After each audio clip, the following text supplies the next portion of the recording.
부동산 임대업 일반 과세자인 개인 사업자가 부가가치세 신고를 홈택스로 셀프 신고하는 방법을 확인해 보고 있습니다. 이번 영상은 2파트 영상이고요. 1파트는 이 영상 끝에 링크해 두었습니다. 이제 신고서 작성을 이어가 보겠습니다. 1파트 영상에서 부동산 임대공급가액 명세서 작성하는 것까지 끝냈는데요. 화면이 다시 신고서 작성 메인 화면이 됐고요. 방금 작성한 부동산 임대공급가액 명세서를 보시면 입력하기였던 부분이 수정하기로 바뀌었는데요. 내용이 작성돼서 등록됐다는 것 알 수 있습니다. 이제 다음으로 기타 매출분에 있는 기타 항목 부분을 입력해 줘야 하는데요. 기타 항목을 입력하는 팝업창에서 보면 방금 작성했었던 부동산 임대공급가액 명세서에서 계산됐던 보증금에 대한 이자 수입인 간주임대료 금액이 입력되어 있고요. 이 간주임대료 금액의 10%인 간주임대료에 대한 부가세 세액도 계산이 완료돼서 입력되어 있는 것 볼 수 있는데요.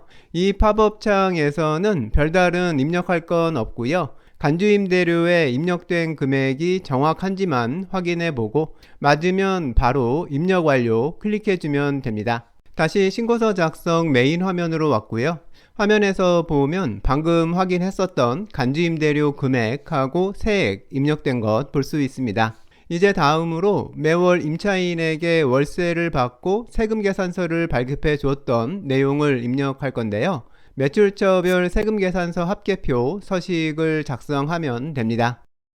이 양식은 홈택스에서 제공해주는 자료를 이용해서 간단히 작성을 끝낼 건데요. 부가가치세 신고서 작성 때 사업자가 세금 계산서를 발급한 자료나 세금 계산서를 수취한 자료를 홈택스 시스템에서 제공받아서 이용하려면 부가가치세를 신고하는 1월하고 7월에 15일경 이후에 신고서를 작성하면 됩니다. 홈택스에서 세금 계산서 자료 제공을 시작하는 게 대략 15일경이기 때문인데요. 그러니까 일반 과세자의 경우는 부가세 신고를 월초부터 서두를 필요는 없는 것 같고요. 15일경에 시작해서 간편하게 신고를 끝내는 게 더 좋을 것 같습니다. 이제 화면 서식을 작성해 보면요. 팝업창 중간에 있는 자료 조회를 클릭하면 2024년 7월에서 12월 사이에 본인이 발급한 세금 계산서 내역을 모두 볼 수 있는데요. 이렇게 불려온 내용은 실제로 신고서에 적용하기 전에 어떤 건으로 발급했던 세금 계산서인지 꼭 먼저 꼼꼼히 따져봐야 합니다.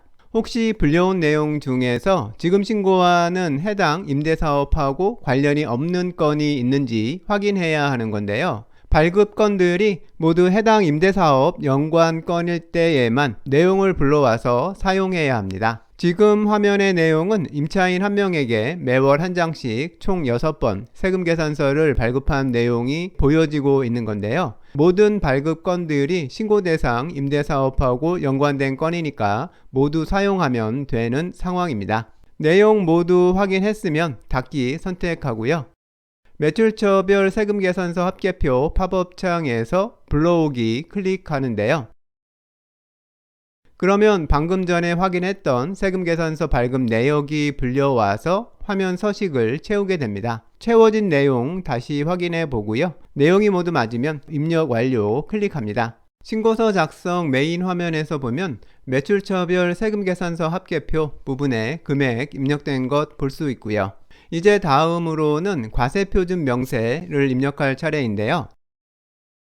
지금 신고서를 작성하고 있는 상황은 부동산 임대업 단일업종에 대한 신고니까요. 신고서에 기록된 수입은 모두 해당 임대부동산에서 발생한 수입인 거니까요. 화면에 보이는 총 수익금액 전액을 부동산업 부분에 입력해 주면 됩니다. 이 수입 전체가 부동산 임대업 수입이라고 정리하는 건데요. 입력을 끝내고 입력 완료 클릭하면 메인 화면 과세표준 명세 부분에 해당 금액 등록된 것 볼 수 있습니다. 여기까지 하면 임대 수입에 대한 작성은 모두 끝이 났고요. 다음으로는 공제 감면 세액을 입력해 보겠습니다. 공제 감면 가산세액 상자에서 그 밖의 경감 공제세액을 입력하면 되는데요. 팝업창에서 보면 제일 위쪽에 홈택스로 부가세를 신고하는 경우 적용받게 되는 전자신고 세액공제는 이미 1만원 찍혀 있고요. 그 아래를 보면 전자세금 계산서를 발급한 경우에 발급 건당으로 적용받을 수 있는 전자세금 계산서 발급 세액공제를 입력하는 부분이 있는데요. 여기에서 작성하기 클릭하면 상세 입력 팝업창이 뜨고 여기에서 세액공제 신청서를 작성하면 됩니다. 신고 대상 기간 6개월 동안에 전자세금 계산서를 발급한 건수만 입력해주면 되는데요. 그러면 공제 대상 금액이 자동으로 입력됩니다. 지금 화면은 전자세금 계산서를 6건 발급했고 1,200원 세액공제 계산된 화면이고요. 입력 완료 클릭하면 세액공제가 적용된 합계 금액을 보여주는 팝업창이 하나 더 뜨는데요. 여기에서는 닫기를 클릭합니다. 그러면 메인 화면 공제세액 부분에 방금 작성한 금액이 등록된 것 볼 수 있습니다. 다음은 매입세액을 입력할 차례인데요. 이 매입세액은 신고 대상 기간 6개월 동안 지금 신고하는 해당 임대부동산하고 관련해서 지출된 비용 금액 중에서 매입세액 공제 요건을 충족하는 것만 입력해야 합니다. 작성을 위해서는 매입처별 세금계산서 합계표를 선택하고요. 작성을 위한 팝업창은 앞에서 봤던 매출처별 세금계산서 합계표하고 동일하고요. 입력하는 방법도 동일한데요. 일단 자료 조회 해보고요. 불려온 내용이 지금 신고하는 임대부동산하고 관련된 비용 지출 건이고 매입세액 공제 요건을 모두 갖춘 건인지 확인해 보면 됩니다. 매입세액 공제 받을 수 있는 내용이라면 불러오기 클릭해서 조회된 내용 등록하고 입력 완료 해주면 신고서 작성 메인 화면에 해당 금액이 등록됩니다. 이제 여기까지 하면 신고서 작성은 모두 끝난 건데요. 화면 상단에서 보면 이번 신고서를 제출하고 납부해야 할 부가세 금액을 확인할 수 있습니다. 이제 여기까지 작성된 내용들 다시 한번 확인해 보고요. 납부해야 할 금액도 꼼꼼히 계산해 봐서 내가 신고하려고 했던 내용하고 맞는지 한 번 더 확인해 보면 좋고요. 내용이 모두 맞아서 신고서를 제출하려면 이대로 신고하기를 클릭합니다. 다음 화면에서 납부할 세금 금액 다시 한번 확인해 보고요.